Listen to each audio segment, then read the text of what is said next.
Y este proyecto de convertir al Uruguay en un centro de implantación de empresas gigantescas de la celulosa, me parece que es un proyecto enemigo del aire, del agua y de la tierra del país.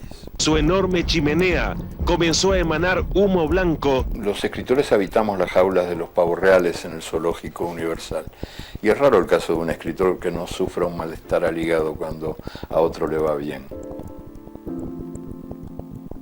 Eduardo, en Espejos vos decís que están los que no salen en la foto, pero que quedaron grabados en la memoria de los espejos. ¿Quiénes son?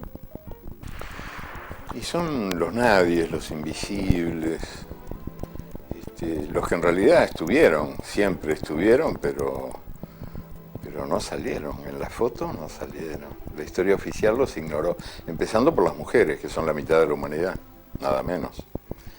Que no figuran a lo sumo como sombras de otros cuerpos, las fieles compañeras de los próceres, objetos decorativos, parte de la escenografía. Y siguiendo, bueno, por los negros, los indios, el sur del mundo, las culturas despreciadas que son y han sido tan importantes, ¿no? Despreciadas o demonizadas, como la cultura musulmana, por ejemplo, a la que debemos tanto. Ahora que estamos conversando, estamos usando un idioma que debe al árabe 4.000 palabras. 4.000 palabras árabes. Nosotros estamos hablando en árabe, aunque no lo sepamos. Bueno, y cosas así, que eran para mí un motivo de perpetua pregunta, desde que yo era chico, ¿no? Que yo me hacía algunas preguntas incómodas en relación con estos temas. Para contar las historias de esta gente, volviste a la manera de contar Memoria del Fuego. Sí, esto es como Memoria del Fuego, pero sobre el mundo, o sea... Global. ¿Qué palabra? Sí, universal, ¿no?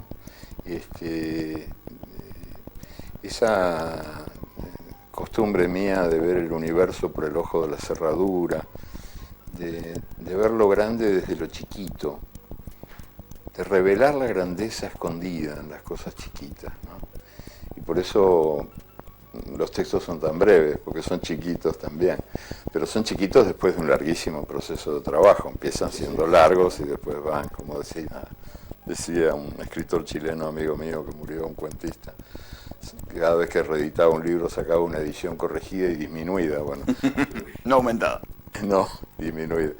Yo voy también trabajando los textos con amor y con mucha disciplina también, ¿no? Mucho trabajo contiene.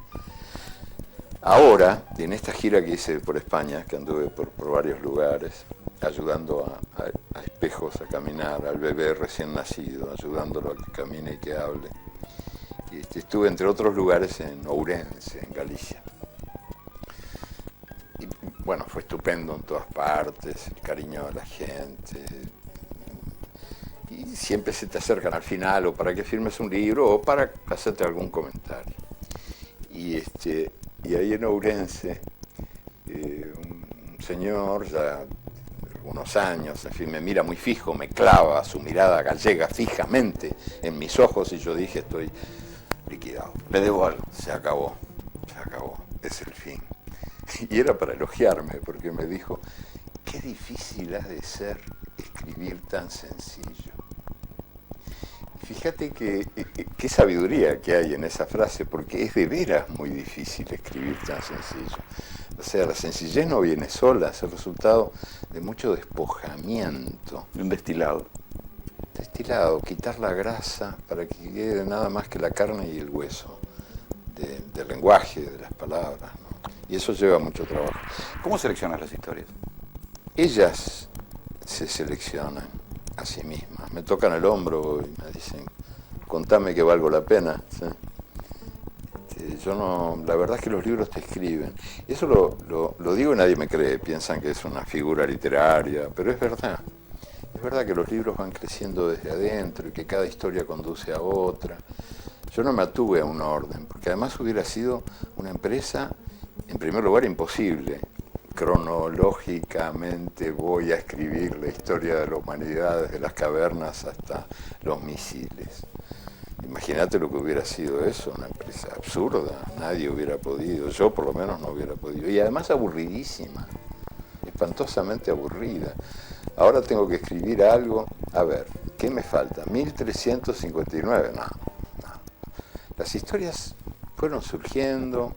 La primera que escribí, por cierto, fue a propósito bueno, en realidad el primer relato épico de la historia de la humanidad, que es Gilgamesh, de los sumerios, de las diferentes culturas que hubo en esto que ahora se llama Irak, y que es una historia que siempre me había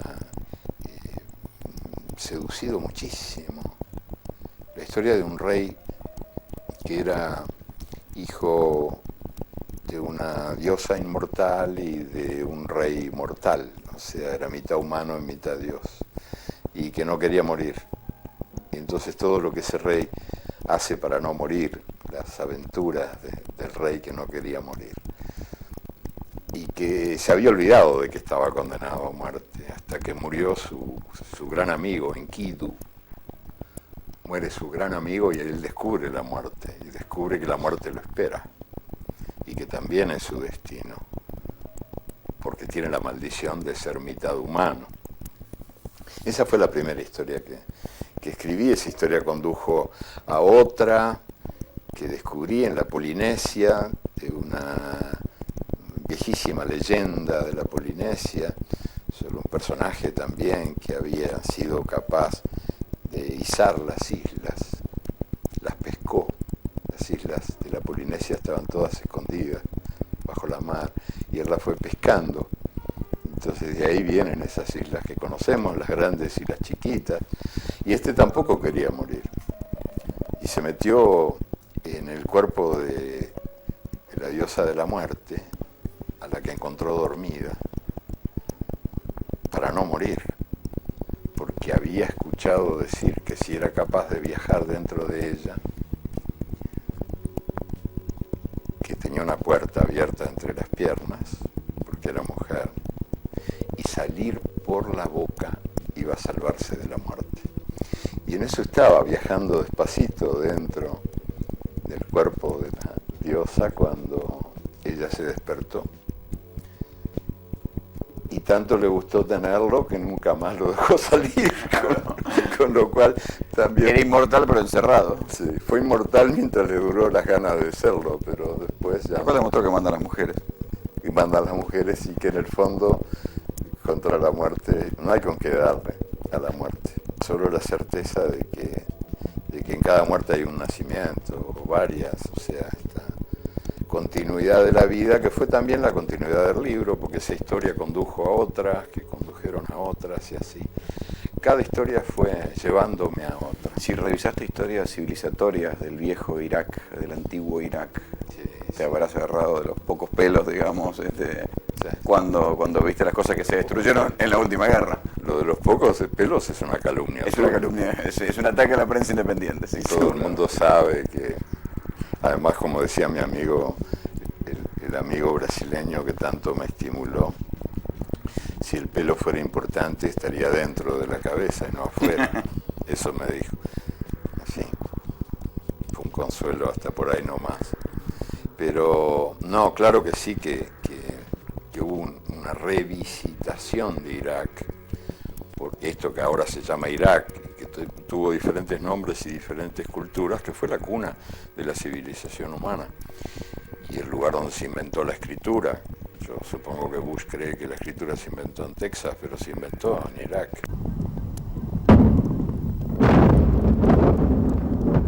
Es el lugar que bombardeaban alegremente, ¿no? Sí, no solo exterminaron gentíos, sino también mucha memoria histórica, porque buena parte de la literatura universal que se conservaba en tablillas de barro, que era donde se escribía con cañitas afiladas, fue robada o destruida en los bombardeos. Mucha memoria cayó en esta guerra que nació de una mentira y mintiendo sigue. Y a mí me parece que es una de las pruebas de que el mundo no se curó todavía de la peste del racismo, porque fíjate que de los muertos invasores conocemos cada día la cifra exacta. 4.200, no sé cuántos. Pero de los invadidos no sabemos nada. ¿Cuántos invadidos han muerto en esta guerra absurda? Nadie sabe. Si te pones a averiguar, los cálculos son 50.000, 200.000, 300.000, 800.000, nadie sabe. Porque así como hay ciudadanos de primera... Como si no valiera la pena contarlo, ¿no? Claro, no vale la pena contarlo. Porque hay ciudadanos de primera, de segunda, de tercera, y hay también muertos de primera, segunda y tercera. Y bueno, el libro Este espejo fue escrito para rescatar a los ciudadanos de primera, segunda y tercera sumergidos en el pozo de la historia. ¿Qué es un sentipensante? Vos te definís como un sentipensante, una palabra que tomaste de Colombia. Sí, me la enseñaron los pescadores en la costa colombiana. La escuché una vez y nunca más la olvidé porque es la palabra que mejor define a mi juicio el lenguaje que dice la verdad, que es un lenguaje sentipensante. O sea, donde se une lo que está divorciado, la razón y la emoción. Y entonces por eso yo siempre digo que sí, que yo escribo de un modo sentipensante. Porque además desconfío de las cosas que nacen de la cabeza y en la cabeza quedan, o a la inversa, en los puros productos del corazón. Yo creo que lo que de veras funciona, lo que de veras se parece a la vida viva es lo que mezcla el mundo del pensamiento con el mundo de los sentimientos. Y cuando el lenguaje no lo transmite, se queda a mitad de camino. O en una dirección o en otra, o hacia la racionalidad frígida o hacia la sentimentalina cursi. ¿Cuántos años viviste en Buenos Aires? Buenos Aires viví, bueno, he estado acá 1000 veces, sí, pero sí, digamos de corrido, en la época de la revista Crisis, que fue, yo me vine aquí a principios del 73 hasta más de 3 años largos. 3 años. ¿Te llevaste esposa argentina? Sí, Elena. La verdad es que fue un periodo... Tristemente inolvidable, supongo, ¿no? Pero alegremente inolvidable. ¿Sí? Sí, ¿Pese a todo? Sí. Yo lo viví así, ¿no? Yo sé que hay... Eduardo, te salvaste de casualidad. Sí, pero bueno, otras veces también, y la verdad es que yo no lo vivo como un periodo así de puro bang bang. Es verdad que el país estaba muy enfermo de violencia, pero también era un país, la Argentina, que yo viví en ese periodo, con una energía de creatividad impresionante. Esa revista que hicimos, Crisis, no hubiera sido posible en ningún otro lugar. Este era el lugar donde podía nacer como parte de la espuma de una ola de mucha creatividad. Había mucha energía creadora. Y yo la verdad es que lo pasé muy bien, me sentí muy alimentado por esa linda onda, esas lindas vibras que había. A pesar de la violencia y de que yo estaba en las listas, todo eso que es verdad, pero bueno, al fin y al cabo me fue bien porque por lo menos me salvé y pude seguirla. Bueno, pero, qué sé yo, varios de los que estaban en la redacción de Crisis murieron. Sí, murieron, eso es verdad. Entre otros, mi gran amigo Haroldo Conti, un hombre del río y de la mar, y que terminó comido por los tiburones, ¿no? Fíjate, qué tragedia. El que mejor había escrito sobre las aguas, en el agua acabó sus días. Fue uno de los arrojados desde los aviones estos siniestros, ¿no? Y bueno, él y... ¿Por qué lo buscaron a Conti? La verdad, yo nunca supe si era porque él tenía o no tenía contactos. Yo creo que fue, en el fondo, la lucha antiguerrillera en países así como Argentina y Uruguay, fue una máscara de otra cosa. Creo que acá lo que hubo fue una operación feroz de purga de una generación peligrosa, porque además la proporción de víctimas armadas, digamos, fue mínima en relación a la inmensa cantidad de gente que fue al muere por el delito de pensar, de discrepar, de desobedecer. Yo me acuerdo cuando nosotros todavía teníamos la revista ahí, mal que bien, ¿no? Porque Porque siguió saliendo unos meses durante la dictadura. Sí, muy poquito, porque ya no se podía hablar sin mentir. Y llega un momento en que vos tenés que elegir, ¿no? En la vida colectiva, en la vida individual, y más vale elegir el silencio. Cuando lo único que se puede es hablar mintiendo, yo creo que el silencio es lo más digno y no hubo más remedio que cerrarla. Pero una de las cosas reveladoras de aquel primer decreto de censura que hubo fue que prohibía la difusión de opiniones no especializadas sobre cualquier tema, que era algo así como la fundamentación jurídico-militar de la propiedad privada del derecho de opinión. O sea, cuando la revista justamente había nacido para cumplir con una lindísima misión que era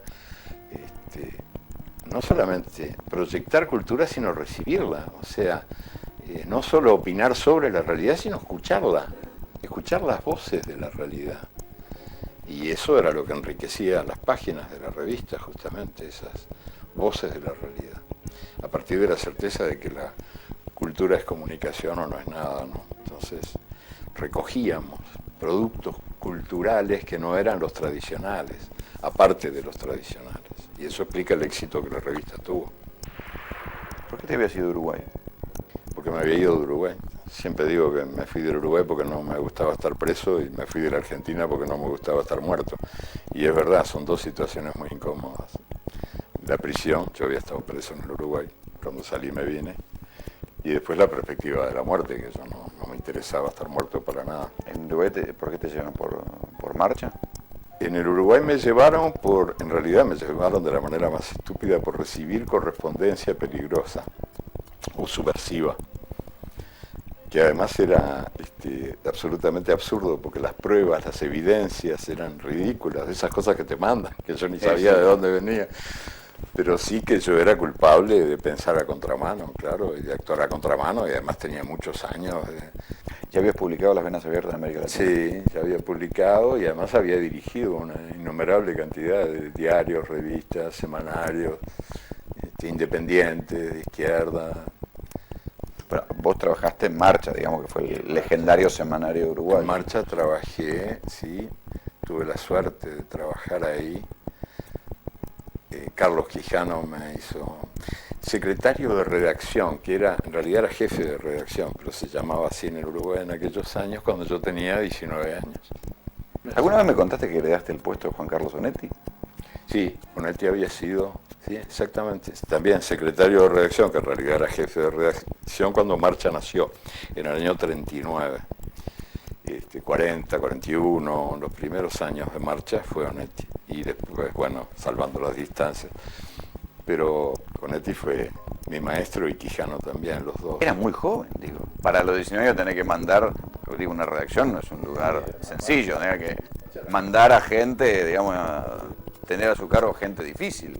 Los periodistas no somos fáciles. Y el mejor periódico que había en América Latina, yo creo, era Marcha, era una responsabilidad enorme.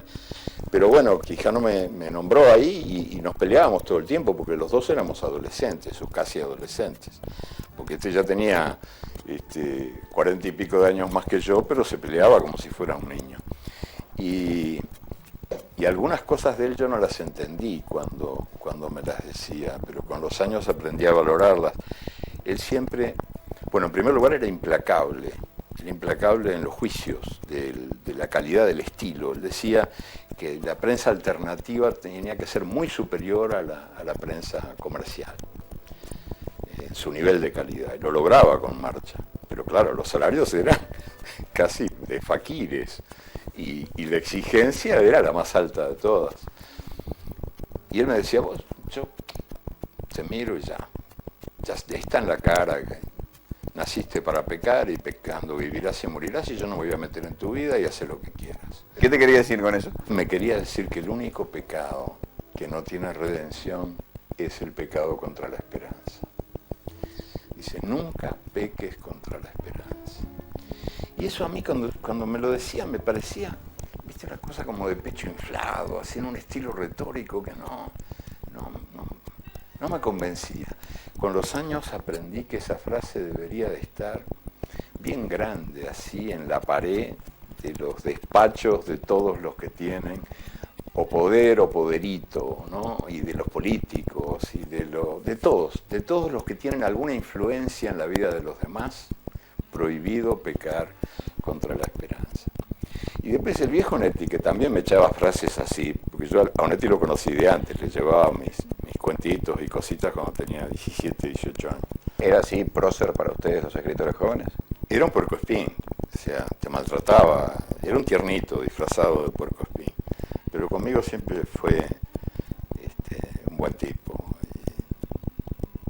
Y quizás porque yo sabía que con él se conversaba más callando que diciendo, o sea, yo iba a verlo, él estaba tumbado en la cama, fumando, investigando las manchas de humedad de la pared. ¿Ya en esos años ya se quedaba tumbado en la cama? Sí, completamente, él vivía horizontal. Y bebiendo un vino marca Cirrosis, que anda a saber de dónde lo sacaba, el más barato de Plaza, con el que me convidaba. Y que seguramente vos no resistías y él sí, digamos. Sí, bueno, yo me daba violeta, pero a él no le importaba. Y entonces para dar prestigio a... Porque él también me decía cosas como las de Don Carlos, consejos así impresionantes, ¿no? De viejo Vizcacha. De viejo sabido, pero para dar prestigio a sus palabras siempre decía que eran proverbios antiguos. Entonces el mejor de sus consejos, que nunca olvidé, él decía que era un proverbio chino. Yo después averigüé con los chinófilos y eso de chino no tiene nada y además nadie lo dijo. Era un invento de él. Él decía, hay un proverbio chino que enseña que las únicas palabras que merecen existir son las palabras mejores que el silencio. Fíjate que es una maravilla eso también es para ponerlo grande, bien grande, un cartelón así en los despachos de los periodistas, de los escritores, de todos los que somos profesionales de la palabra o los que nos dedicamos al oficio del decir con palabras. Entonces hay que ver, porque el lenguaje del silencio es insuperable. ¿Cómo haces para escribir palabras mejores que el silencio? Eso es imposible. Pero es un gran desafío, es un lindísimo desafío. ¿Cómo era ese Montevideo comparado con Buenos Aires? Bueno, era una ciudad mucho más aldeana, como es todavía, más tranquila, más chiquita. La diferencia con la Montevideo de ahora es que había muchos más jóvenes, porque después vino la hemorragia de población, los jóvenes se fueron. Entonces ahora está más melancólica, más triste de lo que era. Fíjate, yo fui director en Montevideo de un diario que es inimaginable, ¿cómo pudo ocurrir? Llegábamos a vender 30.000, 35.000 ejemplares, se llamaba Época, y el promedio de edad de los redactores era de 20 años, y ninguno cobraba, todos vivíamos de otras cosas. La redacción tenía a veces 500 miembros y a veces 5. Pero era un diario de 32 páginas. O sea, esa ciudad tenía polenta. Algo para decir. Tenía energía. ¿Viste? Ahora la tiene todavía, pero claro, el hecho de que haya una proporción tan abrumadora de viejos en la población total y que los jóvenes se vayan o se hayan ido, atenta contra la ciudad, que sigue siendo una ciudad elegible, vivible, porque se puede, para mí, dos cosas muy importantes, respirar y caminar. De hecho, vos habiendo vivido tantos años en España y pudiendo haberte quedado en España, volviste a Uruguay. Sí, o aquí, me hubiera podido quedar en Buenos Aires también, que es una ciudad que me encanta, pero para vivir prefiero Montevideo porque es más suavecita y porque se puede todavía respirar y caminar, que son dos privilegios difíciles en ciudades grandes. Y la maestra me decía cuando yo era chico, Eduardito, respirá que hace bien. Y bueno, me quedó la costumbre. ¿Cómo es el equipo de fútbol? ¿Quiénes son? Uy, algunos no me acuerdo. Guillermo Boido, está Santiago Kovalov, el filósofo, el Mingo Ferreira, bueno, y otros más que... ¿El equipo de fútbol intelectual de Crisis? Y de arrimados, porque nosotros jugábamos todos los miércoles en las canchas de Palermo, y entonces había arrimados que venían, y se formaban equipos, a veces nos llegábamos a 11, el día de la foto éramos 9, por lo que estoy contando ahora, pero no me acuerdo si por lesión, porque a veces nos pegaban algunas pataditas que, en fin, ¿Y vos cómo jugabas? Dejábamos algunos muertos en la cancha. Yo jugaba horriblemente mal, siempre fui un patadura, una vergüenza. Es un acto de honestidad intelectual, me alegro. Fui espantosamente malo. Yo creo que no se ha visto, en las canchas del Uruguay nunca se ha visto a nadie tan pata de palo como yo, nunca. ¿Anécdotas? No, es un espanto total. Mi trayectoria futbolística es un espanto total, lo que explica que haya escrito un libro sobre fútbol, que se llama El fútbol a sol y sombra, donde quise hacer con la mano lo que con los pies no podía. Soriano Osvaldo jugaba bien, ¿eh? Él decía, Bueno, no hay video de esa época, ¿qué querés? pero como jugábamos a las 10 de la mañana nunca venía, porque yo lo citaba siempre, pero a las 10 era la hora que el gordo iba a dormir. Entonces nunca pudimos comprobar si era de veras bueno. En todo caso, con las chapitas, en la vereda cuando íbamos caminando, tenía su manejo. ¿Sí? Tenía. Sí, sí. Y fue un escritorazo y un gran tipo también. Ese fue otro gran amigo. Lo que pasa es que la lista es larga y uno se hace injusto al enumerar, ¿no? O al elegir. Pero el gordo fue siempre un gran tipo. Bueno, y Fontana Rosa, que fue también un gran escritor, además de ser un gran dibujante, ¿no? Y tantos otros. Este era el equipo de fútbol, jugábamos al fútbol, sí. Nos hacía mucho bien. Ahorrarse en psicoanálisis una cantidad de plata. Y además nos hacía bien por el contacto con gente que no era, digo, el equipo era básicamente el equipo de la revista, intelectuales jugando al fútbol. Pero ahí jugaba cualquiera contra cualquiera, y libremente. No sé si ahora sigue habiendo esa posibilidad, pero en aquellos tiempos era muy lindo encontrarte con gente que no tenías la menor idea de quién era. Y la verdad es que Pillon Riviere, gran psicoanalista argentino, un hombre genial, que se dedicó a eso porque lo atraía el misterio del dolor humano, aplicó el fútbol como terapia.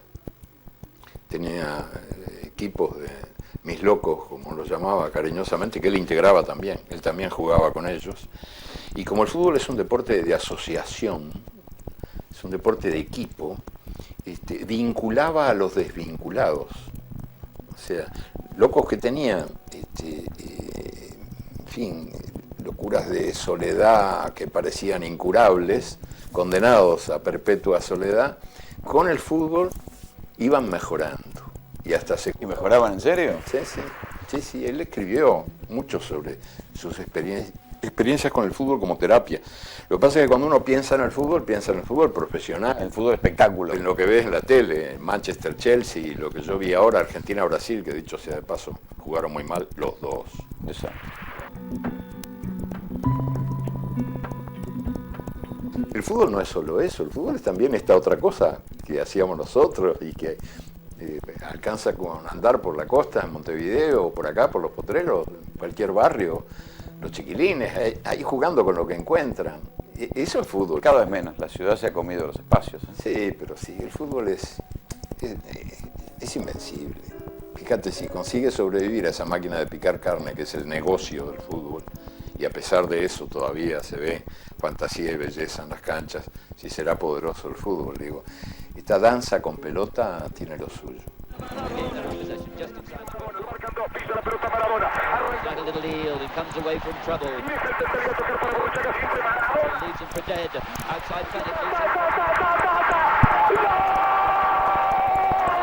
¿Todavía te queda la pasión por el fútbol?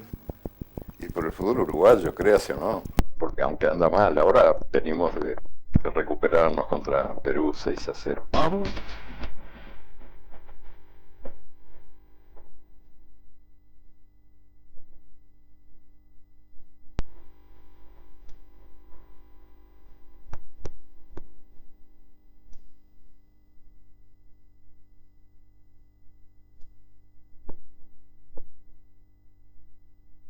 Pero bueno, no sabemos qué va a pasar con la clasificación al Mundial.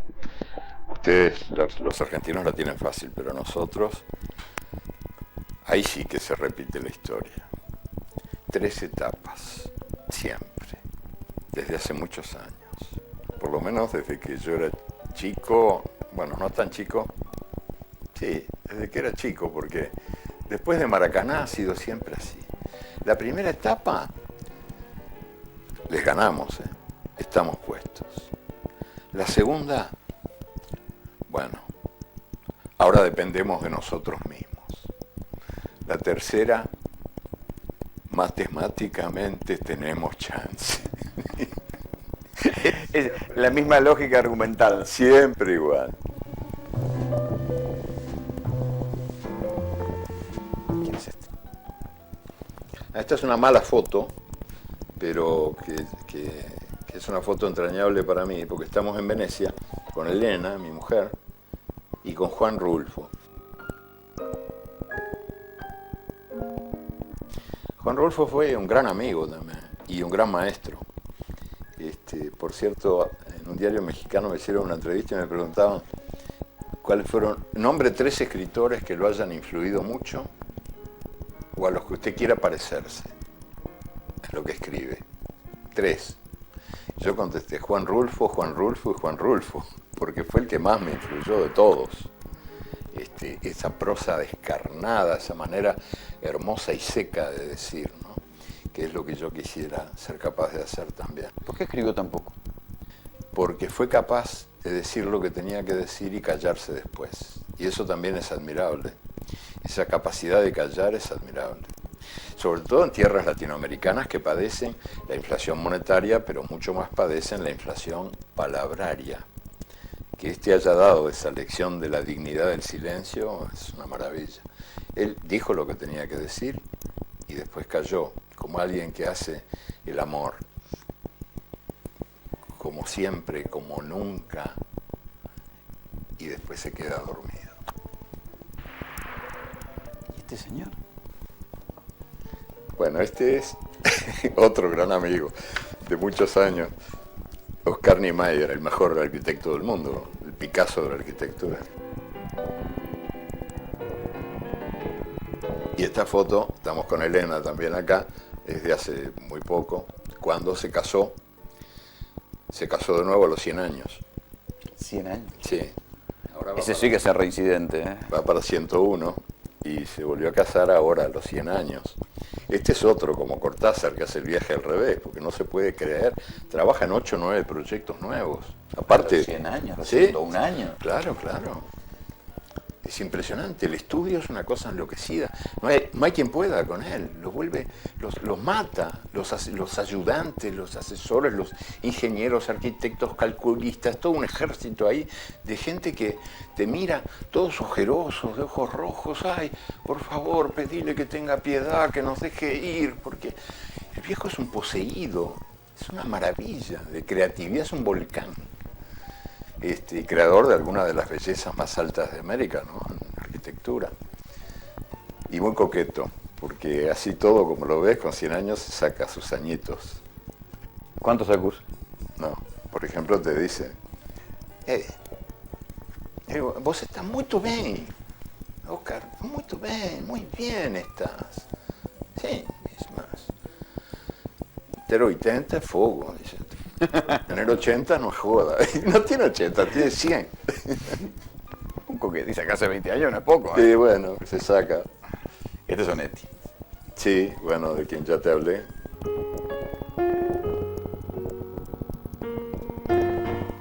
Sí, Bonetti. No movió jamás un dedo para promoverse. Fue un espléndido escritor, un gran escritor, que escribió una literatura atormentada, pero que la sentía de verdad. Digo, lo que él no mintió. Él no estaba disfrazado de novelista ruso del siglo XIX. Él era de veras un hombre muy angustiado, pero muy angustiado. Y bueno, que se daba a largas bebederas, a fumaderas de nunca acabar. Y que en el fondo era un tiernito. Aunque a veces decía cada cosa. Al cabo de esas largas horas de silencio y meditación compartidas, le salían de adentro frases como esta: mirá, la cosa se jodió el día que los milicos y las mujeres aprendieron a leer. Y después me dice, ¿por qué me miras así? Digo, y bueno, no sé por qué. ¿Qué te parece? Cortázar y Cardenal. Acá estamos en Mérida, en Venezuela. Esto fue un congreso de escritores latinoamericanos que hubo en Mérida ya por el año 80, creo. sí, 80 debe haber sido, 80 y un poquito. Y entonces, sí, estamos los tres con Julio y Ernesto. ¿Los escritores perdieron importancia como opinión social, como generadores de opinión? No, no creo, no. No, creo que al revés, que la han multiplicado. Entonces se les atribuye a los escritores el derecho y hasta el mágico poder de enterarse de todo y opinar sobre todo, que es discutible hasta dónde alguien por ser escritor tiene más derecho que un odontólogo o que un veterinario, ¿no? No creo que hayan perdido influencia, creo que la tienen y que no siempre se usa bien esa influencia, pero que la tienen, sí. Y por cierto, Ernesto Cardenal ahora tiene una posición muy crítica del gobierno sandinista en Nicaragua, dice que eso no es sandinismo, y tiene el coraje de decir lo que muchos callan. El gobierno de Ortega acaba de ilegalizar al otro partido sandinista, al de Sergio Ramírez, escritor, y Gioconda Belli, y todos los amigos, y Cardenal, por cierto, lo han ilegalizado. Ahora parece mentira, ¿no? Digo, para vos que escribiste Las venas abiertas de América Latina, ¿cómo cuánto se parece la quimera del eucaliptus o la quimera de la soja a la depredación de la plata, la depredación del quebracho? Parece que no se hubiera aprendido nada. Lo de la soja es igual, con pequeñas variantes. Sí, el tamaño de la planta, digo. La sojización de la Argentina es otro caso, el monocultivo es devastador. Yo escribí ese libro para decirlo con hechos, digo, no es un libro abstracto, ¿no? Para contar la historia, una historia trágica. Que todas esas, es hambre, es pan para hoy y hambre para mañana. Lo que te deja después es nada más que agujeros y fantasmas. Bueno, pero por lo visto... Ahora sí se pensó que era algo sabido. ¿Cómo se volvió para atrás? Si el bicho humano tiene una capacidad de tropezar 2 veces con la misma piedra, y 3, y 15, y caer 15 veces, y 20, y 30 en el mismo pozo, que yo creo que ningún otro animal terrestre tiene.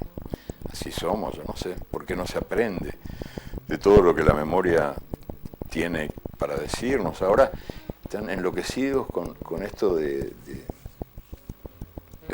las inmensas plantaciones que van a hacer en Brasil de caña de azúcar para dar de comer a los autos. Lo importante es dar de comer a la gente, no a los autos. Y en el Brasil hay muchos hambrientos, por cierto. Sí, no es que... Sí, pero ahora, viste, otra vez el monocultivo, otra vez la tierra arrasada, el azúcar es muy devastadora también. Y si no, que lo diga Cuba. Y bueno, es una historia que se repite. Yo no creo que la historia se repita. Solo se repite cuando nosotros la obligamos a repetirse, pero ella no quiere repetirse, ella no tiene marcha atrás. Es como los tiburones, ¿viste? Los tiburones no tienen marcha atrás. Yo en una época salí con unos barcos tiburoneros y los veía caer, pobrecitos, en las redes. Es la presa más fácil porque no puede retroceder, el tiburón no retrocede, embiste, entonces se enreda enseguida. Y a la historia le pasa lo mismo, la historia no tiene marcha atrás. Cuando se dice la historia se repite, estamos mintiendo, no se repite.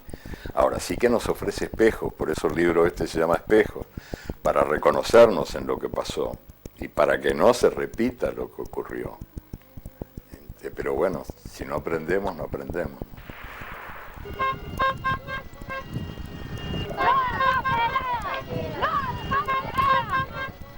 ¿Cómo viviste el conflicto de Bosnia?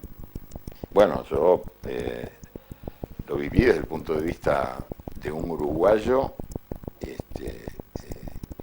ecologista. Yo soy ecologista y preocupado por el destino de sus recursos naturales. No lo viví como un enfrentamiento con la Argentina. En ningún momento me negué a aceptar esa trampa, que fue como se vendió, ¿viste? En realidad el problema es definir qué hacemos con el país y qué hacemos con la memoria latinoamericana viva todavía, que nos enseña que con los recursos naturales no se juega, porque después se te van sin decir adiós, que hay que cuidarlos. Y este proyecto de convertir al Uruguay en un centro de implantación de empresas gigantescas de la celulosa, me parece que es un proyecto enemigo del aire, del agua y de la tierra del país. Su enorme chimenea comenzó a emanar humo blanco. Otro amigo entrañable que fue Julio Cortázar. Cuando mi madre, en quien yo tenía plena confianza, vino de noche, una noche antes de que yo me durmiera, a preguntarme, un poco avergonzada, me acuerdo, si realmente esos textos eran míos o yo los había copiado. Ahora, el hecho de que mi madre pudiera dudar de mí, yo se los había dado diciéndole que eran míos, que pudiera dudar de mí, fue uno de esos, es como la revelación de la muerte, ¿sabes? Esos primeros golpes que te marcan para siempre. Yo lo conocí aquí, cuando dirigía Crisis justamente. Y después lo vi en varios lugares, lo vi en Europa varias veces, pero también en América, por ejemplo, en un congreso de escritores en Mérida y Caracas, y en muchos lugares lo vi, nos vimos mucho, y en Barcelona, cuando yo vivía en Barcelona, él venía, o iba yo a París, lo veía mucho, me llevaba muy bien con él, era un hombre generoso, raro caso, los escritores habitamos las jaulas de los pavos reales en el zoológico universal. Y es raro el caso de un escritor que no sufra un malestar al hígado cuando a otro le va bien. Y Julio, en cambio, se alegraba. Y cuando te preguntaba qué estás haciendo, te escuchaba de verdad y se interesaba en lo que hacías. Y no era de los que por dentro se retorcía, digamos. No, era generoso y bueno. Y además, hablando de viajes, este maestro del tiempo en la literatura, había sido también maestro del tiempo en su vida, porque Julio viajó al revés. Fue un pájaro que voló hacia el huevo. Mi obra personal fue hecha en la soledad, fue hecha en la pobreza, fue hecha sin el menor apoyo editorial, y que cuando los editores se despertaron a mis libros, a los libros de Fuentes, a los de García Márquez, a los de Vargas Llosa, se despertaron porque las primeras precarias y difíciles ediciones habían sido bruscamente leídas por un montón de gente que se las pasó de mano en mano, y los editores, que no son tontos y que están ahí para ganar dinero, comprendieron perfectamente que esos escritores había que editarlos. Ellos no nos inventaron a nosotros. Él viajó desde la vejez a la infancia, o sea, desde el escepticismo y el cinismo a la esperanza, desde la indiferencia al compromiso, desde el aburrimiento a la pasión. Él hizo el viaje al revés, el viaje que normalmente se hace, él lo hizo al revés. Y en eso era también ejemplar, ¿no? Era un tipo rarísimo. ¿Cómo se puede viajar al revés en el tiempo?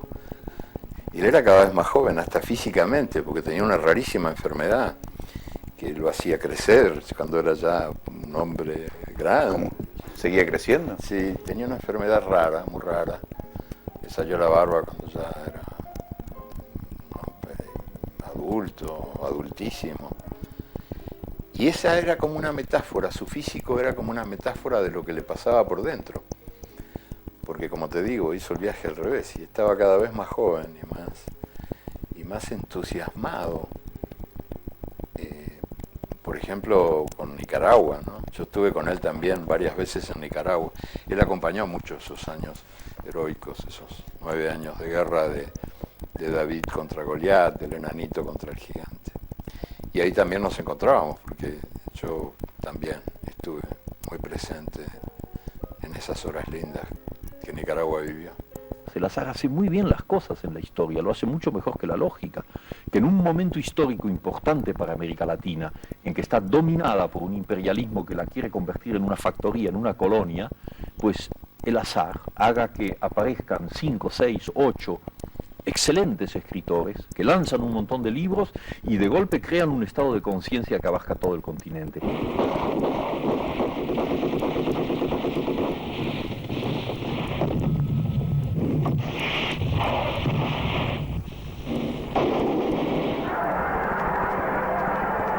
¿Qué pasó después con Nicaragua?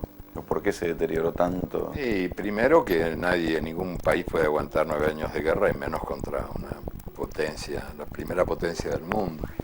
Yo me acuerdo que escuché un discurso de Reagan donde Reagan anunciaba la invasión vía Texas, que Nicaragua iba a invadir Estados Unidos vía Texas, y había un mapa atrás que se iba teñiendo rojo por el peligro nicaragüense. Ahora quisiera aclarar la situación de Nicaragua. No buscamos su derrocamiento. Nuestro afán es asegurar que no contagie a sus vecinos exportando subversión y violencia. Venía de Centroamérica, la mancha roja se extendía sobre México y desde Texas iba subiendo. En Nicaragua había, en ese entonces, 2 escaleras mecánicas, de las cuales una estaba rota, funcionaba solo uno, y 3 ascensores. Ese era el peligro terrible que los Estados Unidos estaban enfrentando.